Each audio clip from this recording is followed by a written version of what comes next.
Hey everyone, welcome to Be the Change. My name is Lily Mott, and today I'm going to be talking about how change comes when you put the act in activism. My guest this week is Millie Gould, and she is an activist and the president of Climate Reality Warwick, as well as a student at Warwick University. I got to talk with Millie about her work, particularly as a climate activist. So without further ado, let's get started with this episode featuring Millie Gould.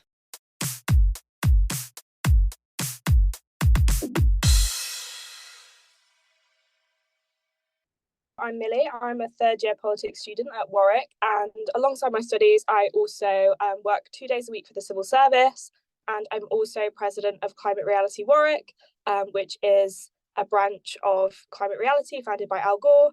And I'm really passionate about the climate crisis, but also about making activism sustainable and kind of finding that healthy balance where people aren't burning out, because I used to be very involved in youth activism, youth politics, and it was amazing, but at the same time, really, really draining. And it kind of sucked the motivation out of me for a while. So coming back into activism and trying to make it kind of a healthier, more sustainable option, rather than something that literally just, leaves you feeling drained and demotivated at the end of the day. That's kind of what I want to encapsulate in my work. Definitely. And you mentioned getting involved in youth activism and being very involved at, I'm sure, a very young age. Can you tell me more about what the experience was like for you to get started in activism and just what that story was like for you? Yeah, so for me, the main motivators were my grandparents. They kind of taught me all I know about kind of making a change, even on a very small scale. And I think that was what made me think that I had the capacity to do something, because they'd proved that you don't need to be, the best public speaker. You don't need to be the most popular person in the room. You don't have to be kind of an influencer, obviously, to make a change. It's something that everyone has the capacity to do in their own individual right. And making a change for one person may look like a social media campaign, but making a change for someone else may just be starting a conversation and opening someone's mind. So I got involved in like youth politics in my school and then in my region. So I was part of youth parliament, which was a really enlightening experience, but I think it also made me quite frustrated at how kind of superficial some of these movements were.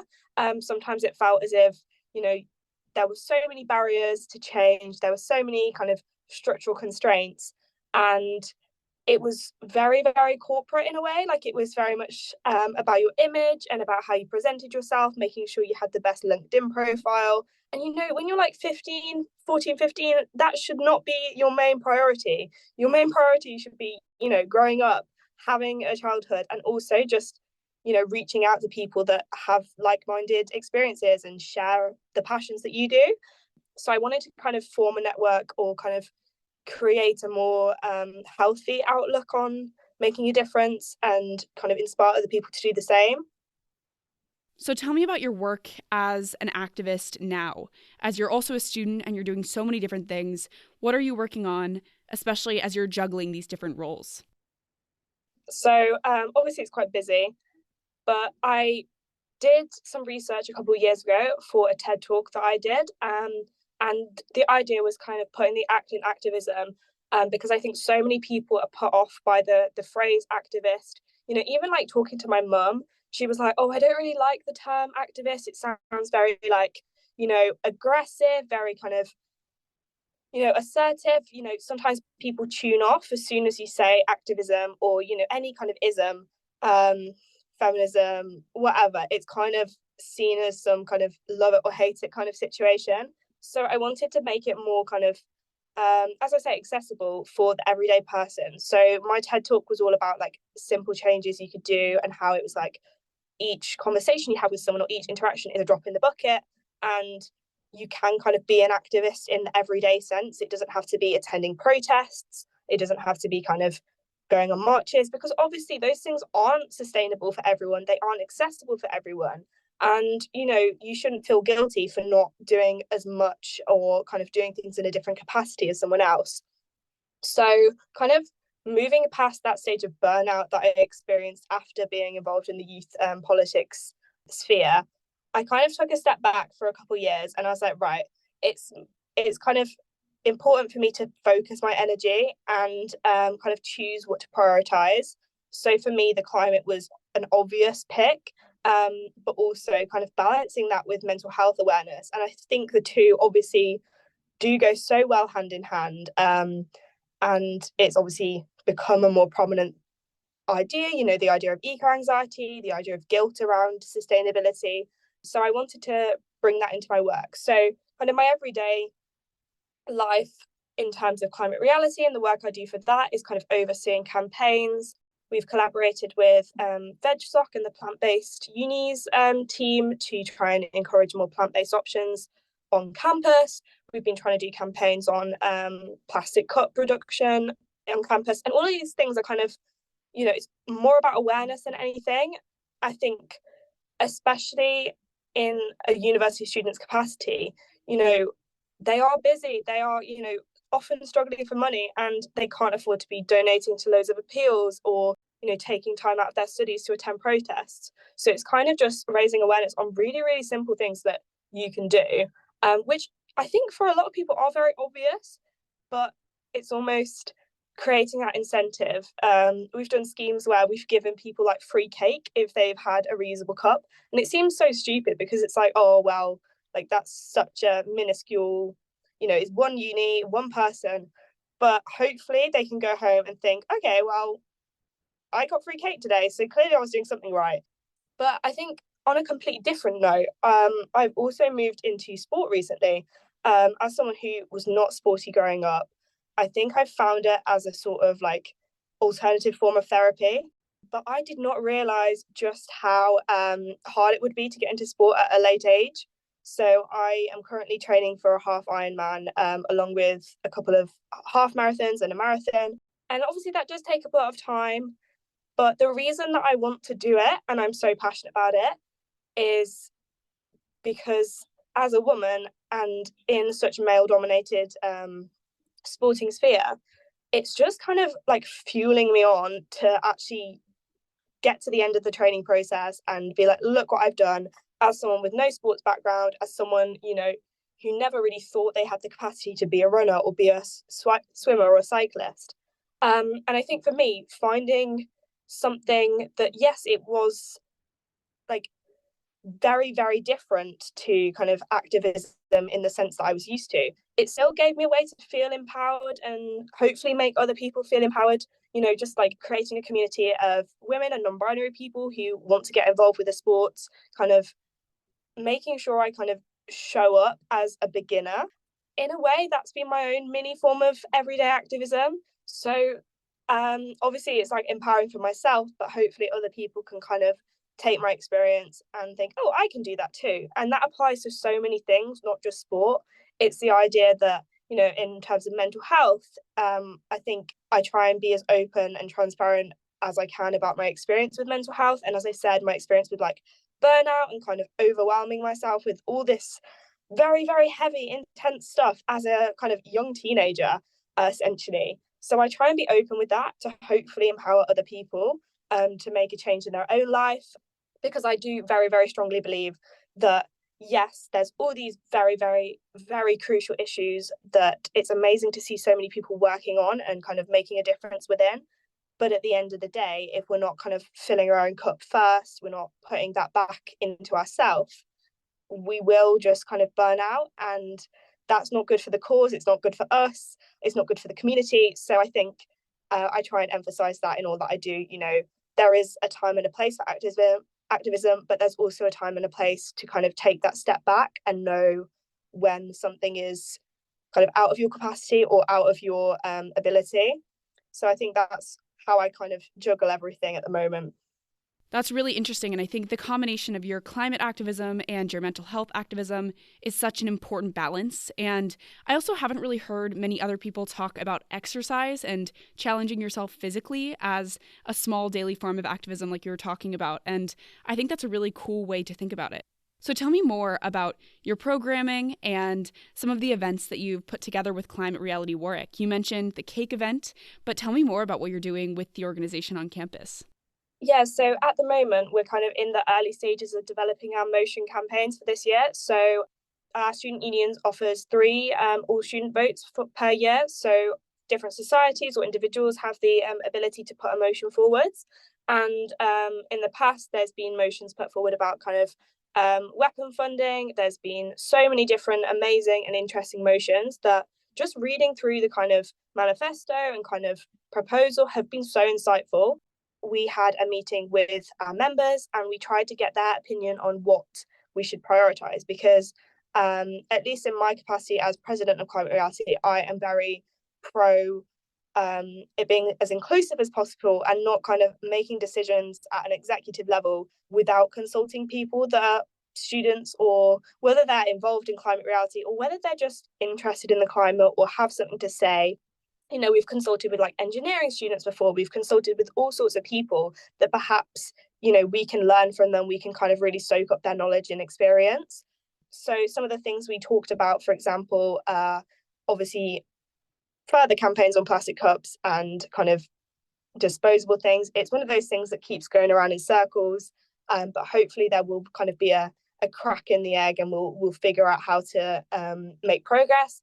But also something a lot bigger is Warwick in the Modern Records Centre has a lot of the BP archives, and we're kind of campaigning against the renewal of a contract with BP. Obviously, Warwick benefits a lot from the contract, so it's obvious why the uni has an interest to keep the records on site, but there's issues of accessibility, there's issues of kind of, you know, like, why are we not being able to see these things, what's being hidden from us, and why is our kind of money going into this? So that's something we're interested about, but we also try and make sustainability fun. And I think that's kind of, for me, what's at the heart of it, because it can be very doomy and gloomy, and obviously there is a time and a place for that. But we try and kind of find the positives and find the sense of community within the climate crisis. So, for example, we do events such as Green Tea, where we have weekly discussions on different topics, for example, mitigation policies, kind of impacts on the global south, differentiated responsibility, things like that, all across to like fast fashion, veganism and food, loads and loads of topics for people that have obviously high levels of knowledge and absolutely no knowledge, because this is all about learning and building ideas as a community. So those are really interesting events. We also do Disco Soup, which is kind of this Wasteless Wednesdays concept where we take kind of fruits and vegetables that would have been going to waste and make it into a big, massive soup on campus with music, hence the disco part of Disco Soup. And it's just this kind of act of goodwill where, you know, we give people free soup, especially when it's a rainy day, or, you know, they haven't done their food shop, so they haven't got any food for lunch, so they're going to have to buy something. We give people soup, freshly made, and they're reducing waste at the same time.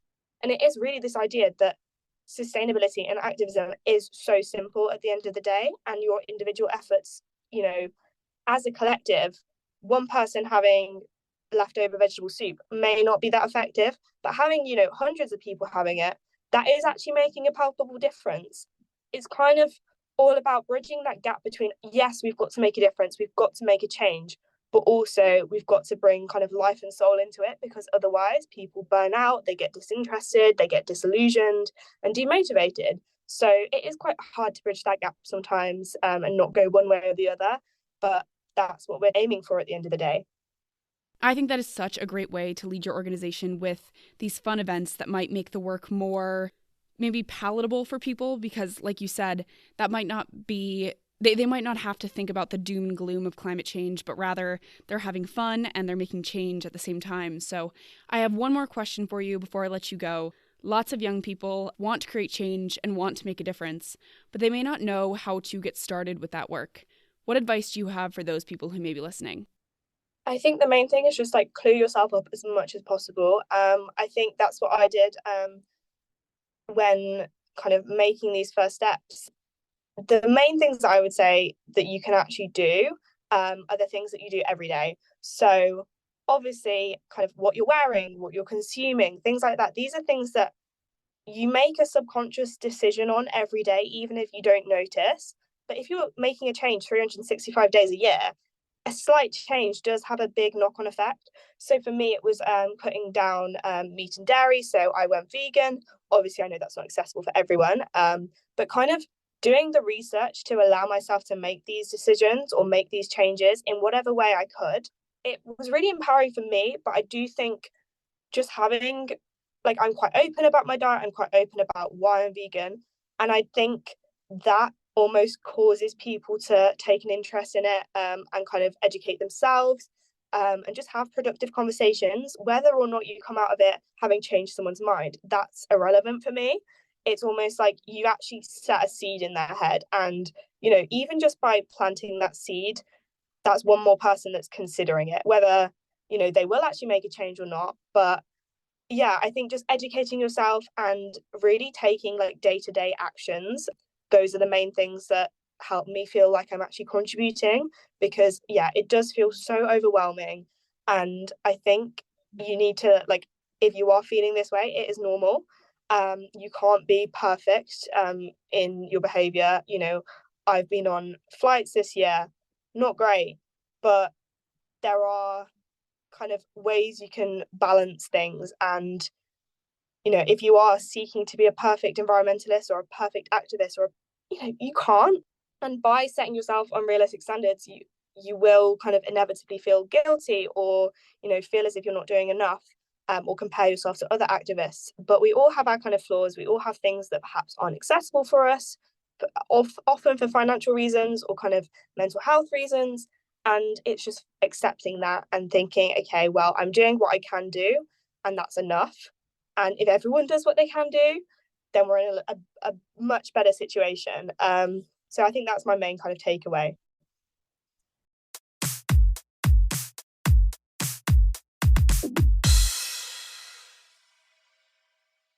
I really appreciate how open and authentic Millie was during our conversation, because I think her points about how overwhelming and scary activism, particularly climate change activism, can be are so important. Millie also talked about how important it is and how helpful it can be to make small changes every day in your own life, because those small changes are helping and you are contributing. Millie mentioned a couple of changes that we may all be able to make in our lives, from the foods we eat to the clothes we buy and wear. And it's really just up to us to take action and make those changes. I think Millie's story and her advice are great examples of how change comes when you put the act in activism.